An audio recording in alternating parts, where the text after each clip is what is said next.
E aí família, vamos lá? Tá na hora do vídeo. É a terceira vez que eu tento gravar isso, porque esse aqui é um tema que é complicado de gravar esse vídeo, mas vamos lá. Sei que pouco importa pra vocês, né? Quantas vezes eu tento gravar um vídeo, às vezes dependendo do vídeo é 4, 5, 6 vezes. Minha esposa já viu isso. É pra tentar mostrar da maneira melhor, né? Sem dar grandes, como é que se fala assim, grandes pitacos ou grandes julgamentos, né? Somos todos humanos, mas julgar não é bom, né? Até porque nós não sabemos o que se passa com o outro, né? Como eu já falei em outros vídeos também, né? Só nós sabemos o que se passa conosco, né? Nossa realidade só nós sabemos. As pessoas podem falar, ah, eu sei que você passa. Não, você não sabe, porque você não teve as vivências que eu tive. Vocês não sabem, né, o que eu tenho que passar, a forma que eu ando, né, o que eu sinto por dentro, o que eu tive desde a infância. Ninguém sabe. Da mesma forma com você. Ninguém sabe o que você passou. Ninguém sabe o que você vive, as suas alegrias, suas tristezas, seus temores, seus traumas, né? Então você vê que como as próprias digitais não existem nenhuma igual à outra, como vai haver alguém que vai saber a mesma coisa que você sabe ou que você sente? Não existe, tá? Então peço para vocês, não julguem, né? E vamos ver esse tema aqui, tá certo? Crianças que nasceram como ilegais no Japão, né? Essa é uma das realidades também que muita gente desconhece, né, aqui do Japão, né? O Japão é um país antigo, né? Quem puxar pelo histórico do Japão verá que o Japão é um país muito antigo e já passou por muita coisa, né? Então, de acordo com o que eles passam, eles vão ditando as leis deles. E nessa brincadeira toda, muita gente acaba desamparada. Centenas de crianças no Japão vivem em uma espécie de limbo, incapazes de adquirir qualquer status de residência no único país que conheceram. Filhos de pais, né, filhos de cidadãos estrangeiros sem documentos, eles enfrentam o medo da deportação e, muitas vezes, a dor da separação de longo prazo de um pai detido em um estabelecimento da imigração. Porque a imigração prende, caso as pessoas, né, que estão com visto ilegal e outras coisas mais. E nisso acaba separando pais de filhos. Sunway, de 12 anos, é um aluno da sexta série que mora na província de Saitama e sonha em jogar basquete na NBA. Ele diz que quer ser uma espécie de embaixador do Japão, país onde nasceu e foi criado, mas também um país no qual ele, sua mãe e o irmão de 10 anos não têm status de residência. Olha que complicado. Porque aqui no Japão, né, para você conseguir o emprego, você tem que ter um visto certo, né, porque senão você não consegue. Claro que tem empregadores que empregam mesmo sem não ter o visto, mas aí a chance da pessoa ser explorada é muito maior. E tem que abaixar a cabeça e falar ai, né, para qualquer coisa que o empregador diz, porque senão vai por olho da rua e não sabe quanto que vai encontrar outro emprego. Os pais de Sunway já foram politicamente ativos na República Democrática do Congo, devastada pela guerra. Temendo serem presos, eles fugiram para o Japão em 2008. Seus pedidos de status de refugiados foram rejeitados 2 vezes. Eles se depararam com um dos processos de triagem mais difíceis do mundo, com uma taxa de aceitação de menos de 1%. Sunway nasceu logo depois que seus pais chegaram ao Japão. Seu irmão, Elikami, nasceu 2 anos depois. Ambos os pais trabalham em empregos de meio período com vistos temporários fornecidos aos candidatos a refugiados. Mas, em 2017, 9 anos depois de chegar ao Japão, sua mãe, Moloko Bikila, perdeu em uma semana o prazo de renovar o visto dela e de seus filhos. Todos os 3 perderam o status de residência. A mãe deu mole, né? A maioria dos estrangeiros sem status de residência são convidados a deixar o país. A mãe de Sunway insistiu que não havia lugar seguro para ela e seus filhos no Congo. Em janeiro de 2018, as autoridades de imigração japonesa a detiveram. Está presa. As autoridades de imigração do Japão não detêm menores, mas o encarceramento de um dos pais não é raro. A detenção de Moloko significou um fardo extra para o pai da criança, cujo visto ainda era válido. Ele trabalhou em vários empregos iniciais de meio período, e os filhos muitas vezes ficavam sozinhos em casa. Por 2 vezes os serviços infantis foram chamados para receber as crianças. Na escola, o irmão de Sun-Wei ficou tão para trás que teve que se matricular em escolas, se matricular em aulas de necessidades especiais. É complicado, né? Porque é a realidade de muitos estrangeiros aqui também. A língua não condiz com a língua local. A língua do país, materno não condiz com a daqui. Então, se os pais só falam a língua do outro país dentro de casa e não falam japonês, a criança acaba não acompanhando. E nessa brincadeira acontece com muitos brasileiros aqui no Japão também. Outras crianças às vezes vão para a escola com os pais, mas estávamos sempre sozinhos e eu tinha ciúme dos colegas que ganharam presentes dos pais no Natal. Diz Sun-Wei, que também diz que se preocupa com o que acontecerá com ele quando chegar na idade adulta. Estou com medo de ser detido como minha mãe quando eu completar 20 anos, porque atualmente, apesar que o Japão está mudando isso, está querendo colocar a lei da maioridade para 18 anos, mas por enquanto. A mãe ligava para os seus filhos todos os dias do centro de detenção.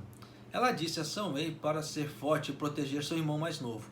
Como a mãe, a parte mais difícil não era poder ajudar seus filhos enquanto eles sofriam. Mas em março de 2020, depois de mais de 2 anos detida, ela recebeu a liberdade provisória repentinamente. As autoridades não deram nenhuma explicação. Seus filhos começaram a chorar quando Moloko saiu do centro de detenção. Moloko agora tem que se apresentar às autoridades de imigração para exames regulares.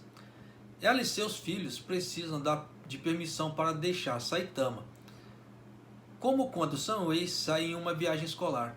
Eles não são elegíveis para o seguro de saúde público, o que significa que Moloko tem dificuldades em pagar tratamento para a depressão, que foi diagnosticada após sua detenção. Mas o maior problema para a família é que Moloko não pode trabalhar. Sem visto, não posso cuidar dos meus filhos, diz ela. O pai das crianças, ainda é o único ganha-pão, mas é um lutador por trabalho desde o surto. Deixa eu ler de novo. O pai das crianças ainda é o único ganha-pão, mas tem lutado, desde o surto do coronavírus. A família sobrevive com comida de uma igreja local e doações financeiras. O gás foi cortado no início do inverno, quando a conta foi atrasada. Moloko agora aquece a água para as crianças lavarem, usando uma panela elétrica de arroz. Fazer malabarismo com dívidas e lidar com telefonemas de credores tornou-se uma realidade diária. Rapaz, dependendo, não sabe como é que se diz, não dá para dizer até que ponto, se ela tivesse ficado no país dela, teria sido melhor para ela, porque olha, tá passando um aperto suado, hein? Sun-Wei diz que a situação é difícil, mas foi ainda pior quando eles não estavam com a mãe. Ele teme que sua mãe possa ser tirada dele novamente. Moloko acompanha seus meninos na escola todos os dias, às vezes sentado no fundo da classe. Quero que meus meninos saibam que eu estou aqui, que eles estão seguros, que podem ter uma vida normal e um futuro. Olha que bacana, a escola deixou ela ficar dentro da sala de aula, porque geralmente não pode, Na mesma prefeitura, Miracle, de 16 anos, enfrenta uma luta semelhante. Ela não nasceu de requerentes de asilo, mas de pais de Gana, que ultrapassaram o prazo de validade de seus vistos e trabalharam ilegalmente no Japão. Olha aí. A estudante do 2º ano do ensino médio mora com os pais no canto de uma igreja. Todos os membros da família estão agora em liberdade provisória. Mesmo sendo seres humanos normais, somos tratados de forma diferente, diz ela. Os pais de Miracle entraram no Japão no início dos anos 90 com vistos de turista e encontraram trabalho em uma fábrica de borracha, ganhando cerca de $6 a hora. Apesar que na década de 90 era tudo muito mais fácil, né? Você vê que foi a época que começou a migração, né, dos decassegues também, dos decassegues brasileiros para o Japão. Então ali era tudo mais simplificado, mais fácil, né? Agora o bicho pega. Na época, o Japão estava sofrendo uma grave escassez de mão de obra, foi o que eu tinha falado, né? Tanto que muitos dos meus parentes, né, vieram para o Japão nessa época, né? E primeira vez que eu pisei no Japão foi em 96. Então dá para vocês terem ideia que o tiozão aqui já não é novinho, né? Tori Ipei, o chefe de um grupo de defesa Solidarity Network for Migrants Japan, diz que as autoridades fizeram vista grossa aos trabalhadores ilegais porque eles precisavam deles. Miracle nasceu em 2003, após seus pais terem estado no Japão por uma década. Quando ela tinha 7 anos, seu pai foi detido por trabalhar sem visto. Deduraram o homem, né? Complicado, né? Hoje, a mãe de Miracle, Beatriz Kisiwa, está se desculpando. Morar junto sem visto é errado. Quebramos as regras. Então, sinto muito. Pelo menos reconhece, né? Mas ela também diz que é difícil para eles voltar para a Gana depois de 30 anos no Japão, como adolescente que não tem nenhum relacionamento com seus pais, com seu país de origem, né? E que só fala japonês. Vou até ler de novo, né? Mas ela também diz que é difícil para eles voltarem para a Gana depois de 30 anos no Japão, em realidade de muitos brasileiros, com um adolescente que não tem nenhum relacionamento com seu país de origem e que só fala japonês. Muitos brasileiros passam a mesma coisa assim também, né? Nessa parte, não de serem exilados, mas dos filhos terem nascido aqui, só falarem japonês no dia que tentarem regressar, complicado. Eu falo isso porque teve um parente meu que passou pela mesma coisa, né? O filho nasceu aqui, só falava japonês, né? Depois para voltar para o Brasil, para adaptar no Brasil, foi meio sofrido, né? Koshimizu Masayuki, proprietário de uma fábrica local, tornou-se amigo íntimo da família. A mãe de Miracle cuidou de sua mãe idosa quando ela estava ocupada.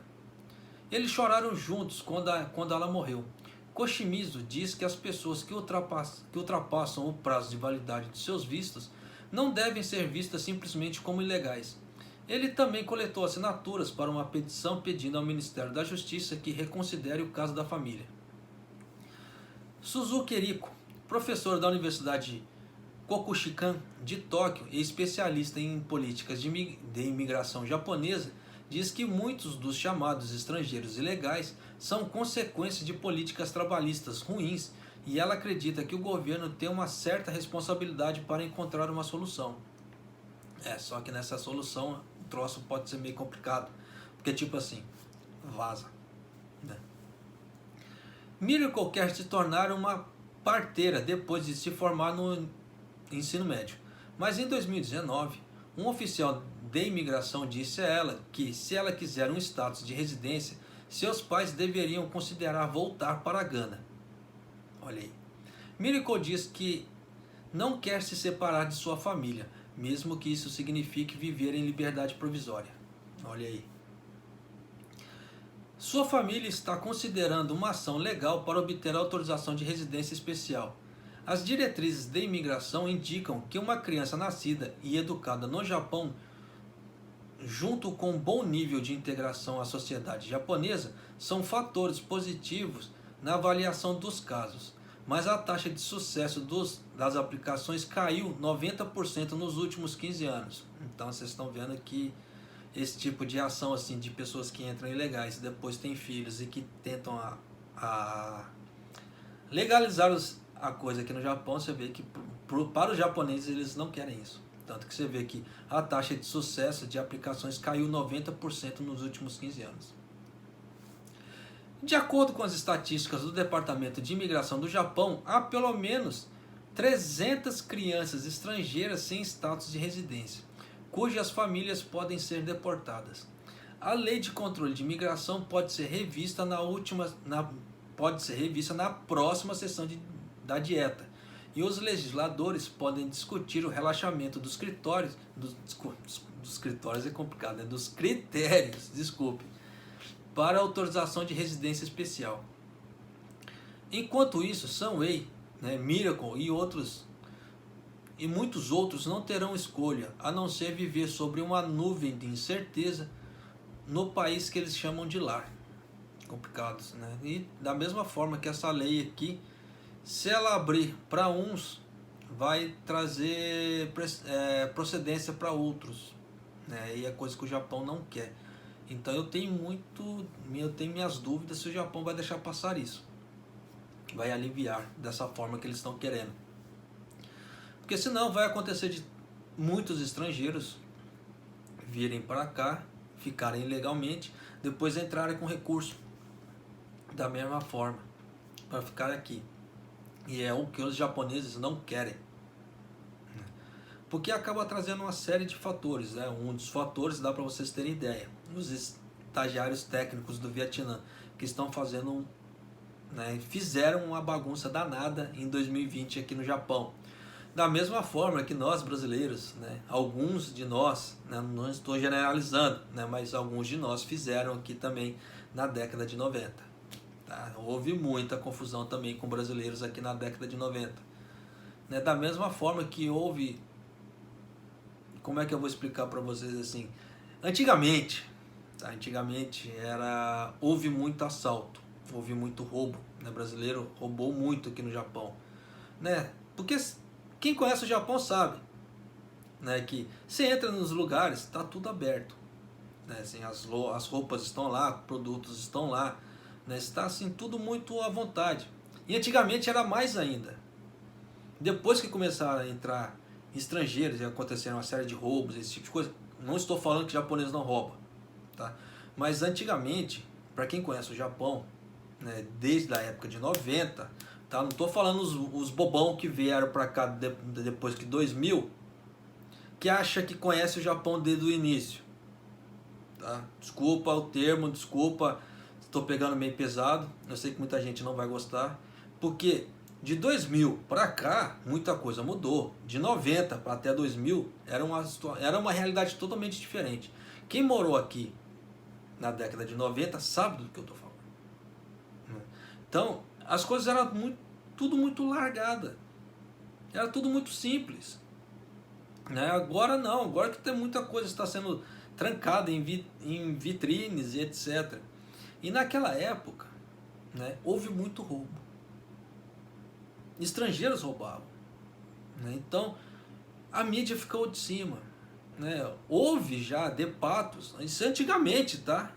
Hoje não sei falar, né, como é que está essa situação. Eu falo assim por quê? É muito raro eu ficar trançando em determinados locais, né? Eu procuro vou nas lojinhas menores assim, mudei muito meu ponto de vista, meu modo de agir e viver no Japão. Antigamente eu gostava muito em depatos, esse tipo de coisa. Hoje não, hoje já não me atrai mais esse tipo de coisa. Mas antigamente, né, principalmente pro lado de Guma, né? Quem morou nessa época, ela deve se lembrar. Você entrava num depato, você podia, tipo assim, igual assim, eu tenho cara de japonês, se eu ficar calado, eu passo pro japonês. Né? Então, assim, o japonês só tem desilusão comigo na hora que eu abro a boca. Se eu ficar calado, fingir de mudo, eu passo pro japonês. Então, quantas vezes eu entrava nos depatos lá de Guma, na época era moleque, né? Então tudo era novidade, então ia direto. Tava normal, tava tranquilão. Daqui a pouco você escutava tocar música brasileira lá dentro. Por que que era? Né? Eles estavam indicando que tinha entrado estrangeiros lá dentro. Isso aconteceu muito aqui no Japão. Muita gente diz que é lenda, mas quem é da época de 90, que morou pro lado de Guma, ali, Guma e Sesaki, né, deve se lembrar disso aí. Aconteceu, depois foi diminuindo, né, depois a coisa foi dando uma amansada. Mas aconteceu esse tipo de coisa assim. Por quê? Brasileiros aprontando. Tinha necessidade? Não tinha. E vai falar que era outras raças? Não, porque naquela época o que mais tinha era brasileiro. Aí depois foram abrindo a porteira, como é que diz, aí começou a aparecer bastante peruano, filipino, argentino, tanto que naquela época eu conheci argentinos também que moraram aqui, né? Peruanos também que moravam, assim, era um pessoal bacana, muita gente boa, por sinal, né? Mas acontece, né? Então você vê que determinadas políticas migratórias, se o Japão adotar, vai abrir porteira para outras coisas. É o que o Japão não quer, porque já tem histórico desde lá de trás, né? Então não dá muito, né, para dizer assim. Peço minhas desculpas para quem acha que eu estou mentindo, né? E peço minhas desculpas para quem acha que é questão de julgamento, né, em relação ao que aconteceu antigamente. Foi um pouco pesado, mas são exemplos que aconteceram aqui no Japão. Mas vai fazer o quê? Eu sei que tem muita gente que vai retalhar, eu sei que muita gente vai criticar. Acontece, é normal, né? Fazer vista grossa para determinadas coisas, querer passar o famoso pano assim. Mas foi realidade, foi parte do Japão. Eu fiz parte dessa época. Mas eu vou fazer o quê? Né? Espero que as pessoas que vieram de 2000 para cá, né, quando eu falei aquilo lá, não fiquem bravos comigo, porque o Japão mudou muito, tá? Daquela época, né, de 2002, 2003 para frente, o Japão deu uma guinada, deu uma mudada muito grande do que era da década de 90. Tanto que a parte de instalações, maquinários, esse tipo de coisa, mesmo os handbikes nas ruas, assim, você via assim, deu uma mudada muito grande. Então, para quem conhece aquela época, para quem, né, causa um saudosismo, em mim causa, né, porque tinha muitos produtos daquela época, muitos handbikes diferentes daquela época que hoje não se vê mais. Pode parecer assim, está se apegado ao passado, pode até ser, tá? Mas foi uma época que existia paz, era paz assim, não tinha muitas crises em relação assim, estrangeiro disso, estrangeiro daquilo, muita coisa mudou, mas vai fazer o que, né? Mas é isso aí, família, um pouquinho da história do Japão. E olha só, né, como tem crianças vivendo no limbo aqui no Japão, mas, né, parte da política japonesa, né? Porque o Japão, você vê como o Japão, ele muda as leis de acordo com a situação. Isso aqui não é diferente, tá? Até chegar nesse patamar. Você vê que o coronavírus é um grande exemplo de como o Japão muda as leis muito rapidamente. Você vê que mudou a lei de imigração, né? Tanto que para os sanseis brasileiros e filipinos precisam agora comprovação, né? Precisa tirar o certificado de elegibilidade. Antes não precisava. Claro que para o estado de São Paulo, os outros estados do Brasil, né, já precisavam. O estado de São Paulo não. Agora você vê que o estado de São Paulo precisa. Os filipinos também não precisavam, agora precisam. Então mudou, está mudando. Você vê que o Japão agora quer penalizar e fortemente as pessoas. E aí? Né? Vida que se segue, né? Temos que se adaptar. Se a gente não se adaptar, nós ficamos para trás na maré da história. Tá certo? Um abraço e até o próximo vídeo. Até mais.